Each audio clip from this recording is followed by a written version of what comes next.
Smartphones, the world at your fingertips, designed to connect us with the world and with each other, but somehow has ended up doing the complete opposite. What started as connection has become distraction. About a month ago, I made a video stating that I deleted social media and my reasons for doing so. What you didn't see was that I still managed to be addicted to my phone. The time spent on Instagram, TikTok, Pinterest, whatever, got replaced with apps like Gmail, Photos, and the weather forecast. I realized that it didn't matter what the app was, my brain was just craving the sensation of careless scrolling. Social media was definitely the root of my toxic habits, but I was just addicted to being on my phone in general. Once I get an idea, I become fully committed, and I decided that I was done spending my life glued to a screen. So what did I do? I waltzed on over to Verizon and I was like, "Excuse me, I would like to downgrade." And they were all, "You mean upgrade?" No, downgrade. I would like to get a flip phone.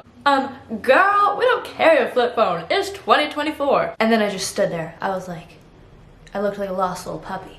I had all these hopes and dreams. And before I walked out, they were like, "Oh, but we carry them online, so we can order that for you if you'd like." I was like, yes, I would like that. Fast forward 2 days later, it came in. And by it, I mean my waterproof military grade flip phone.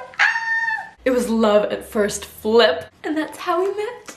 Let me be clear, in the beginning, old Flippy and I had our fair share of rocky moments. Texting on this thing took some getting used to. It takes me like 5 minutes to type out one sentence, but maybe it's a good thing. I often don't text anymore. I usually resort to calling, but I like it. It makes conversations more meaningful. I noticed myself feeling really bored in the beginning, and I was like, I should not be feeling this bored. I had all this time on my hands.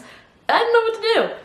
I was still trying to find something to occupy my mind with, like playing music or doing dishes or just something that had a little bit of noise. But then I asked myself, why am I and everyone else constantly trying to find something to fill the silence? After I ditched my screens, things just seemed more quiet.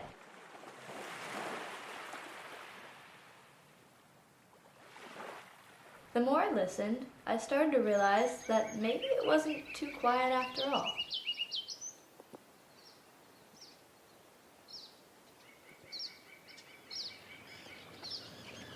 There were sounds. They just got overlooked all the time. Being still has always been uncomfortable for me. I am a busy bee. I like to constantly be doing something, but recently I've become more content with a slower way of life. I'm still living, still working, making friends, making food, going on adventures, but there isn't that constant nagging urge to pick up my phone and disconnect. When I tell you I have read more books in the past month than I have in the past year, oh my goodness, it's so much fun! The joy that I get from going into the bookstore, smelling all of the pages in the paper, and then finally finding a book to read and just dive into. Ever since I ditched my screens, I've been feeling that excitement for those little kinds of experiences way more often, and it's wonderful. My social circle has definitely decreased, and it's not that I'm losing friends, it's just that I don't have those internet interactions anymore. I didn't realize how big of a portion those internet interactions take up in like my everyday communications. It's a lot. The internet is cool because it allows you to connect with people from all over the world, but this connection can only go so far. Like the value that you get from real world in-person interactions will always exceed the online world. Phones have just become so prevalent in our daily lives that they've impacted the way that younger generations, mine being one of them, are able to engage in offline activities. And I've worked with kids a lot the past few years, and it's really sad to see, especially the younger ones, go from a play-based childhood to a phone-based childhood, where devices are just their whole center of attention. It wasn't until after I got my flip phone that I started researching all of this, but I was curious, I started realizing that I was feeling better. I wanted to see if anyone else had any experiences, and boy, was there experiences. The amount of podcasts that I listened to and articles that I read supporting that technology is just so bad for people's self-esteem, attention span, mental health, and ability to make real-world connections, it was mind-boggling. And there really, really is some truth to it. The decision to go flip phone was purely personal. It wasn't anything that I was trying to do to spread a message or encourage others to do the same. It was just something that I felt to do for myself. But now, as time has gone by, I've been able to see just how positive of a change it was, and I wanted to share it with you.